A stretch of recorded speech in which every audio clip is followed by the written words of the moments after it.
Today, you are going to learn about flowers and a little bit about how they make new flowers.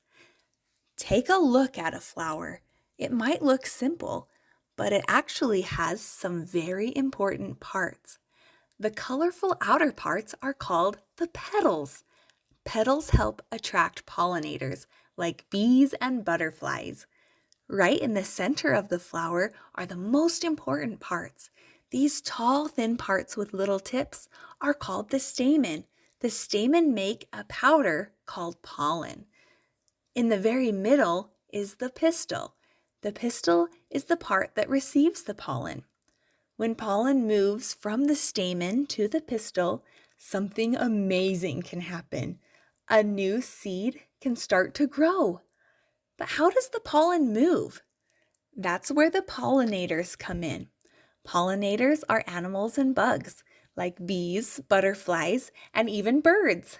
When they land on a flower, pollen sticks to their feet and their bodies. Then, when they visit another flower, they carry that pollen with them. This process is called pollination. Pollination helps flowers make seeds, and seeds grow into new plants. So pollinators are very important. They help flowers reproduce and grow all around us. Next time you see a flower, look closely at the center. Can you find the stamen and the pistil? Now it's your turn to build your own flowers and include these important parts. To start your 3D pen flower, go ahead and print out the pattern and place a piece of clear tape over the top.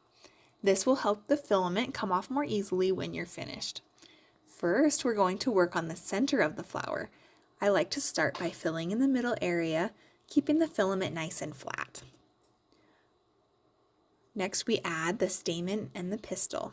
For those, we're going to build them up slowly, layering the filament. As you work, you might notice some thin, stringy pieces of filament. You can use scissors to carefully trim those off and keep your flower looking neat. Now I'm adding the stamen and pistils by gently pulling the pen upward and holding each piece in place for a moment while it cools. This helps them stand up taller. Next, we're going to shape the center of the flower. Carefully lift the piece off the pattern and hold it sideways. Then roll it along the edge of the pattern to give it a curved, cylindrical shape. This part of a daffodil is called the corona. You'll need to repeat this step a few times, rolling a little, letting it cool, and then rolling it again. Be patient here because this step takes a little time. Once your center is finished, we're ready to make the petals. Trace the petal shapes on the pattern and make 6 petals total. To assemble them, start by attaching 3 petals spaced evenly around the center.